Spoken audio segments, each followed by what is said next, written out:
So I was thinking about starting this whole thing with a clip of Jim Moriarty going, "Did you miss me?" But then I was like, nah, that requires effort, and I have to go looking through YouTube for it, and it just kinda, drained me. Doesn't help that I'm still half jet lagged. I mean, I managed to get my time to thinking it's like now midnight, so I'm like sleeping at the table, but that's okay. So, yeah, I'm back from China. Oh my god, I can't even describe how amazing the trip was. Like, oh, it was completely mind-boggling how good it was. I have notes here from the trip with various fun quotes and information of stuff that happened, but I'll give a quick overview, and then for the next couple videos I'm going to be taking the walkthrough of all the stuff we've done, all the conversations that happened, and putting them in because as we were going, I was making videos. Yeah. Now, of course, none of them were like as long as I would like to have had them because I had to have room for like 1,000 other pictures I took. Yes, I took 1,000 pictures. I'm not actually exaggerating. I took 1,016 pictures and 8 videos, so it was really 1,008 pictures. So it's over 1,000. I can rightfully say it's 1,000 pictures. So just a brief overview of the trip. I left on March 7th, and yeah, that was the day of the Malaysia-Beijing crash. My heart goes out to all the families who are still waiting for their loved ones because my parents had the scare thinking that I was on the flight because they didn't hear from the Malaysia to Beijing part. They just heard a plane crash to Beijing, and they freaked out thinking that I was on it. So, of course, when I landed in Beijing and I got to the hotel Wi-Fi, I got my email, and he's like, yeah, by the way, did you manage to live? And it's like, we thought you died or something and crashed. And so my heart goes out to all the families who are still waiting to hear word about their loved ones. And if you happen to be one of them, my heart goes out to you. So what happened on this trip was we started in Beijing. We spent 4 days there. Let's check my notes. I don't even know how long we spent there. It honestly, the whole trip, 12 days long, felt like I was gone for at least 2 months. Like, we were going back through a couple of the things when we were in Xi'an, which is the second city. We're like, remember when we climbed the Great Wall? And my roommates were like, whoa, that was like 2 days ago, but it feels like it was like 3 weeks ago. And we were like, yeah. So, it looks like we spent 4 days only in Beijing. Then we spent 2 days in Xi'an. Then we did 3 days, it seems, in Shanghai, and then the rest of the time was spent in Hong Kong for 3 days before we caught a flight and landed yesterday. So it sucks to be back. I'm gonna be honest here. When we were on our last day at Ocean Parks, which you'll find out about later, I was completely devastated. I didn't want to come back because I was having such a blast, and it's so great to be stress-free and not have to worry about absolutely anything, but just what is the weather going to be like tomorrow and whether you're going to get the eggs with the chopsticks before they run out. And now I come back and I have so much work to catch up on, and I really don't want to do it. Like, I've been procrastinating all day, just looking through pictures and cropping them and making them look somewhat nice, but yeah, that's about it. So I guess the only way to really relive this is if I go step by step. So, based on the fact that I spent 4 minutes ranting before I actually started going through the trip, I'm going to do two days at a time for videos. So that'll keep at least 7 videos. The next 7 videos will be about China. So, if it ever gets bored, don't worry, there'll be other stuff in there, but the main points will be about China. The videos I get, I will incorporate in them. I generally start off with me saying, here we are on today's date with wherever we are, and you'll have a couple people in the background being all like, no, you're an idiot, it's not 15 minutes to, it's 3 minutes to, and I'm kind of like, yeah, right, I knew that. So, anyway, let's start day 1. Day 1 was the flight there and the arrival at the hotel. Interesting thing about day 1 was, before we left the airport, we had a kid who completely wiped out. For those of you who've never been to the particular airport that I'm thinking of, well, can describe it. Once we get through security, the gate that we went through, the security gate that we went through was security, and then you kind of went down this like small little ramp before you hit the floor to head through all the different like 80 whatever gates or whatever. And my kid was talking to me about something. I don't honestly remember what it was, and I kind of stepped in front of him and I put my foot out, so he's walking and my foot goes right there. He trips and he falls, and I managed to jump out of the way while still going backwards because I was facing him to have a conversation going, and he went flying sideways. And it was a great way to start off the trip because he publicly embarrassed himself before the whole thing even started. And his claim was that he did it on purpose and that there was always one embarrassing trip, but we think he was just trying to look good in front of his now girlfriend. Yes, they hooked up on the trip. How exciting. I really don't care. Apologies, but I really don't care. So, on the flight there, I was really sitting in the aisle seat, which is hilarious because if you know me in real life, I'm tiny and I don't need an aisle seat, but a couple people who do need the aisle seat were stuck in the window, so it was great that we were allowed to switch. And I switched with my friend who moved to the aisle, not my aisle seat, but he moved to the aisle seat of his section. So he was sitting in A, and then he moved to C, and I moved to his seat, and we got our friend in the middle. So the three of us had an absolute blast for 12 hours flying to Beijing. Basically, the trip, the plane there is summed up with the fact that my friend, we're going to call him Ish, he broke his spoon while he was eating my brownie because I'm on Lent now, and I gave up sweets and junk food. So when they give brownies, I'm like, I don't want my brownie here, and I put it on his little tray thing. And he's like, okay, I'll eat it. So he starts taking his spoon out, and he stabbed it in too hard because all the food is frozen there, and it was still kind of cold, and it was too hard, and he broke the spoon. Yeah, that was probably one of the best things that... I still remember his face when he broke it. He was like... And my friend and I were like... My other friend and I were just laughing at him. It was great. At around midnight, we got a cup of noodles. That was great because it got us using chopsticks, and of course we all, hey, chopsticks, hooray, yay, let's start using chopsticks, because chopsticks are very Chinese. What basically happened was I drank all the liquid at the bottom. Saltiest thing I've ever done. Never doing that again. And then we put cookies and orange juice in Ish's cup of noodles, and conversation was absolutely horrible. Basically, my friend wanted to create the most disgusting mixture ever. He wanted to pour his orange juice in, and then he said to my friend Ish that you're going to drink it. Of course, Ish is like, no, I'm not drinking it. Which is fine, so we gave it back to stewardess when they came to pick it up, and we were all good. Then, for breakfast, we got some really sketchy sandwich. Like, it was really bad. Sketchy, it smelled really weird. And we got some shiny eggs with some really weird cheese sauce that nobody knows where it came from. So, that was interesting, and when we landed in Beijing, the airport was dead. I mean, there was not a single person there, except for the people who were at the customs, a couple of security guards, and people on my plane. So, I don't know. No one waiting to get out. Then, an interesting thing was, we have to...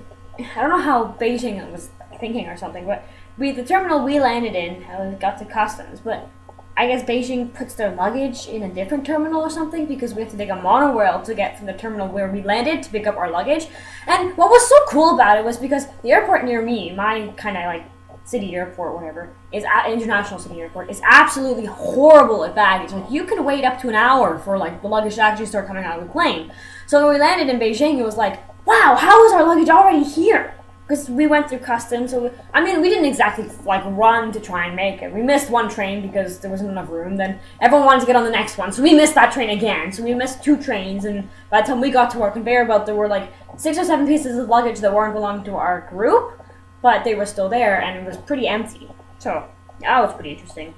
The kid who tripped at the very beginning claimed that he did it on purpose, but no one believes him. I'm just gonna put that in there. His quote was, "I did it on purpose." We don't believe you. Sorry.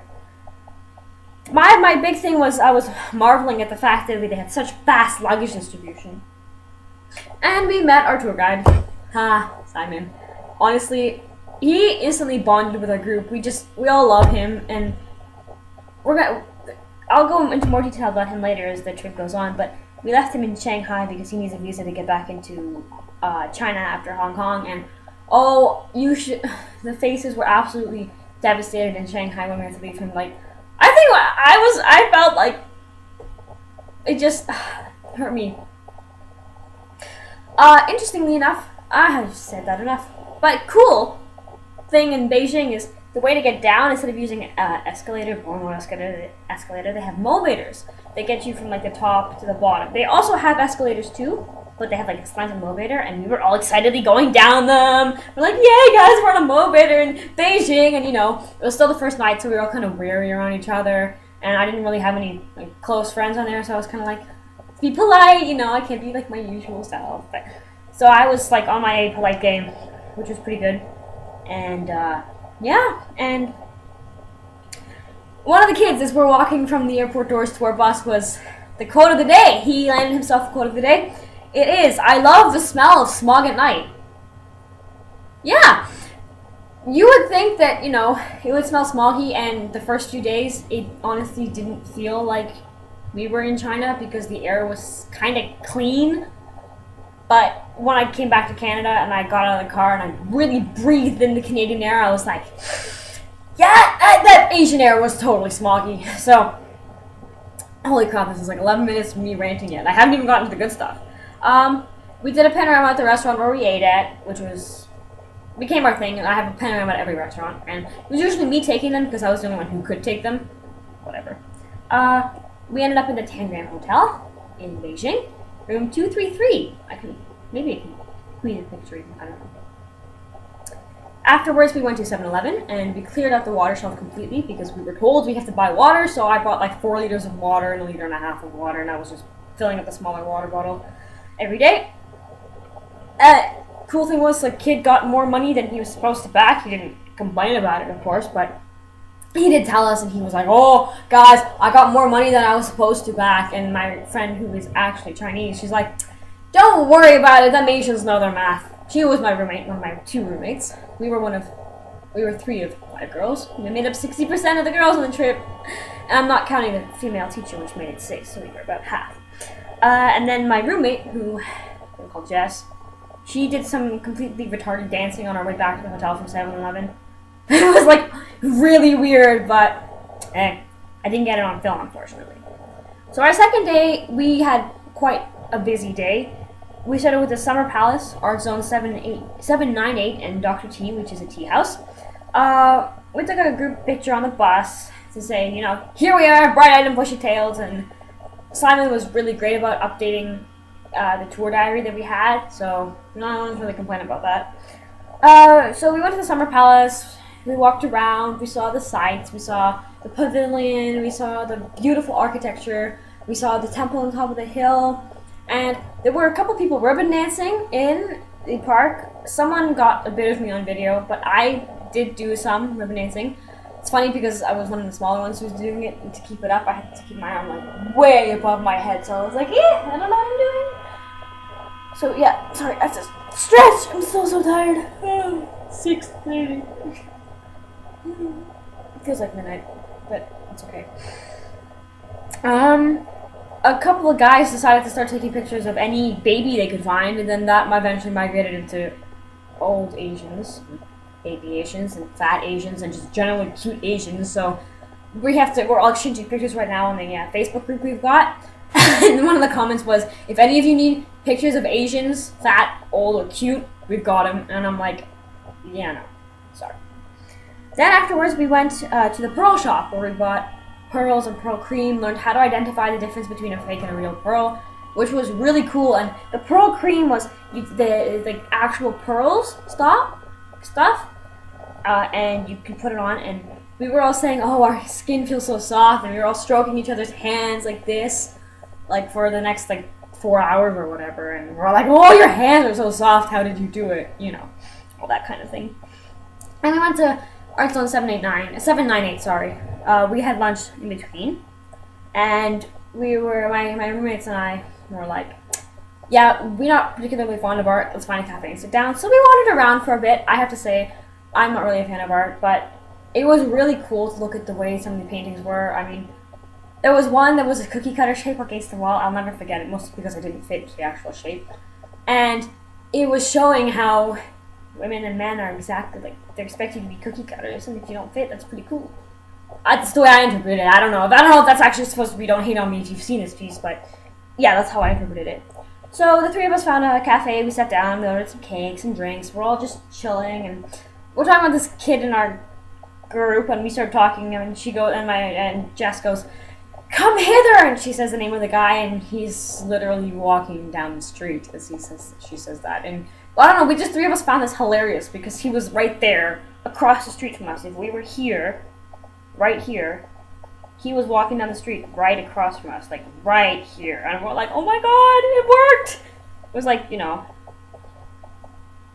pretty cool. We've been using that as a summoning way, and he always comes, always. It's just, wow. We had a piggyback ride competition where, I was on one person, Jess was on another, and then somebody else was on another person, and three of them, like, ran trying to get to the bus. Let's just say I started a trend. I really did start a trend. People were piggybacking afterwards. We went to Dr. T, which was the tea house, sampled 4 different types of teas, learned how to make the ideal tea, and we did get a PP boy. I have to get it from the kitchen, so I'm not going to do that. I'll bring it for a later video. But let's just say I hauled it across China and it didn't break. I'm good, I know. Afterwards, we literally just went to the bird's nest, and we walked around the Olympic Village, like, square a bit, and everywhere we went, so every time we walked somewhere, or you, like, looked near a vendor, they would hunt you down. They'd be like, no, you want this, and you'd be like, booyah ba. I totally butchered that pronunciation, but they're basically saying, I don't want that in Mandarin. And they'd be like, no, you want this, you want, and you'd be like, no, I don't want this, just leave me alone. And they'd be like, no, you want, and you'd be like, no. And it was so bad at one point that we were on the way back to the bus, and the vendors were following us. Like, they were just, you want, 3 for 10 yuan. I'm really doing a bad Chinese accent. Apologies, but like, you want 3 for 10 yuan, 3 for 10 yuan. And you're like, no, I don't want this. And they're like, no, you do want this. And you're like, and it's pretty cool. And, yeah, that was pretty much it for the first 2 days. I have no videos for those 2 days. And I fear that if I keep rambling on, it'll hit like over 30 minutes. And I know that I have to go through 10 more days at least. So it's going to be exciting. So my whole roommates are actually really jet lagged right now. I'm thinking it's like midnight and I'm really wanting to go to sleep. But it's 6 and I can't do that. I went to bed this morning around 1 because I wasn't tired. I mean, it was technically still 1 in the afternoon there, but I just crawled into my bed and I lied down, and it was just so nice to sleep in a bed that was so familiar. And then I crashed, and I woke up at 8:30 this morning, feeling pretty refreshed, which was really weird because it was like 8:30 on the time that I just came from, because China is 12 hours. So that's why I'm starting to think that I managed to get myself to 6 hours, so it's like coming back from Europe, Germany, that area. That's why I'm saying it right now. It's like 12:30 instead of 6:30 in the morning. So, who knows. So, I should probably stop rambling on this. And, yeah, school starts for me on Monday. I guess I better get working. So, oh, and before I head off, Veronica, I have to say, I was watching your videos in the Hong Kong airport. Excuse me, because Hong Kong was the first place in China where I could actually get connected to Facebook or Twitter or YouTube, and I have to say, you are one of the sweetest people I have ever met. I didn't realize I had such an impact on your life. Like, wow. Yeah, but I'm here for you if you ever need me. Call me up. I'm free. Yeah. And you are such a sweet person. Thanks so much for that. I actually was tearing up in the airport when you were talking about me in that video, and I was like, that's so kind. But congrats on your art award. I heard about that through the video. But I still heard about it, and congrats that you A++. And I don't know. I don't know what else to say. I picked up a thing for you from Hong Kong. So yeah, next time I see you, I have to give it to you. Alrighty. Before this video hits over 20 minutes, I'm gonna go now. So, bye!